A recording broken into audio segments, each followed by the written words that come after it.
Went to court, anything, the court basically wanted me to pay my back rent, which I refused to do until he did all the repairs. So I ended up winning the case, but the money I saved went all to my electricity bill, which went over $4,000 because of space heaters. I also had an illegal gas hookup. Thank God I didn't have a fire, but I could have been in the same predicament as the people in the Bronx. I've been in the shelter for the last 4 years now, waiting for a housing voucher. And you know, God forbid, since they had a tragedy, they're pushed in front of all of us, right? There's a program called Section 8, which helps people with low-income housing, right? This is a lottery, and normally they should give this out to every shelter resident, but unfortunately they don't. We had to go in a lottery, and unfortunately maybe 2 out of 100 get this Section 8. It's not fair for all of us. I believe every shelter resident should get this automatically so we can get into housing. And when the shelters are empty, then we can take the people off the streets and put them into shelters and give them the resources that de Blasio claimed they have. Thank you. Thank you. Okay. Molly, go ahead. Okay, so not to be academic, but I just wanted to give everybody kind of like a historical sense of the disinvestment that has been going on in our city and how the gentrification on steroids and overdevelopment of all of these districts.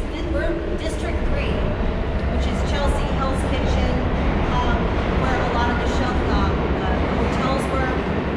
It's the most gentrified district in all of the 51 districts.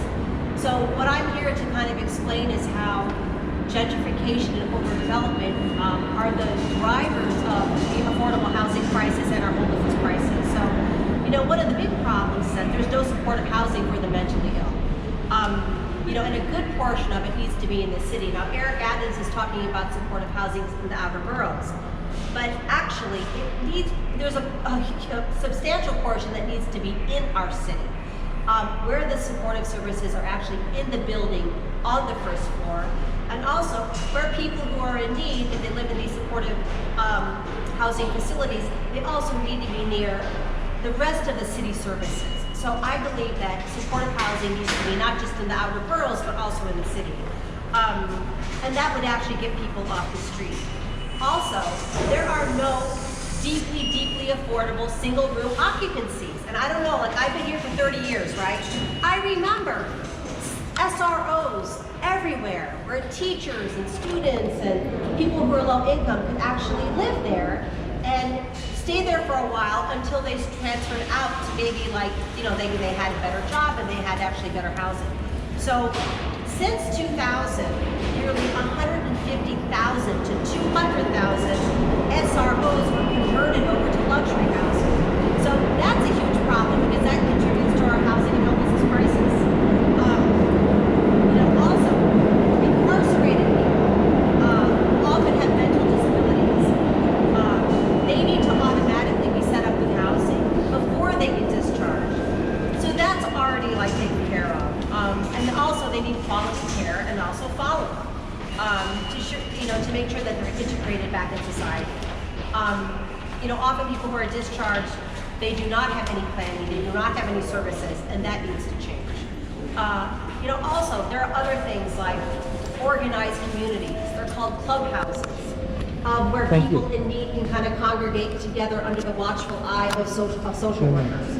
That's really important. That's another way that people can integrate back into society in a safe way. You know, and also there's drop-in centers, mobile crisis centers, medical respite beds, where people who, if they are injured and they are mentally ill, they can get discharged from the emergency room and go into a place where they can stay 2 or 3 weeks to actually recuperate. So all of this is investment, and you know I stand with Mike and Charlton. You know, the politicians will say that they're giving all this money for this service and that service and that service and Thrive NYC, and it's not there. It's just not there. And honestly, I'm beginning to think that all the city services, it's one big joke because it's not really present. And I agree with Charlton. Like, get out there. confront these elected officials and tell them that they're not doing anything and tell them that we're going to vote you out. That's the only thing they respond to. Thank you. Yep. So Marty Halassa. Yep. And I want to introduce Maria. So Maria, just say your name and then just spell it out so we have it. I think I can take this off. Hi, my name is Maria Danzilo. Thank you very much for the invitation this evening. And speak loud. Say I'm really sad about everything that's going on in New York. I'm mourning the tragic death of Michelle Vo. I'm mourning the death of hundreds of people who've been killed in New York City in 2021 and those who have died in 2022 already. So we're really at an inflection point here. This is a crisis, as Charlton has been explaining. People who work in the subway system, people, everyday New Yorkers who have to ride the subway every day are scared. I took the subway down here tonight.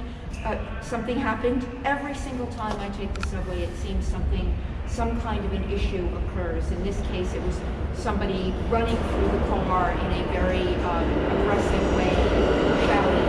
So this happens quite regularly, and it's really sad. We really need to come together on this. I'm executive director of a group called One City Rising. We're a citywide organization, people from all the 5 boroughs, and we're coming together to really try to brainstorm solutions. So what I want to mention now today is I was at Willowbrook Institution when I was a teenager. I went to school in Brooklyn, and we were very upset about what was going on at Willowbrook. And I advocated for closing Willowbrook because it was a home for, it was an absolutely horrific, I still can see in my mind's eye, going there and seeing these poor, abandoned children and other people with really serious mental illness being just institutionalized. And I worked hard as a teenager to advocate for these people. And fortunately, we were able to close Willowbrook. But that was 50 years ago. And in those 50 years, we haven't moved forward in terms of how we're dealing with the mentally ill. And that's something at this point we need to move forward in how we're looking, how we're treating. So the sister of Michelle Vo's killer, unfortunately, sadly said that her brother had mental illness, schizophrenia, and he wasn't being treated for it. And it was a tragedy that he wasn't being treated.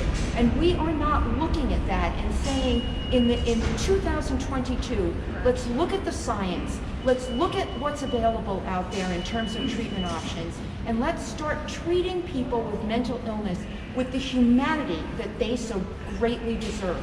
And we have to stop thinking that it's okay for them to live in the subway. It's okay for them to walk around without shoes in the winter. It's okay for them to be digging around in garbage pails looking for their next meal.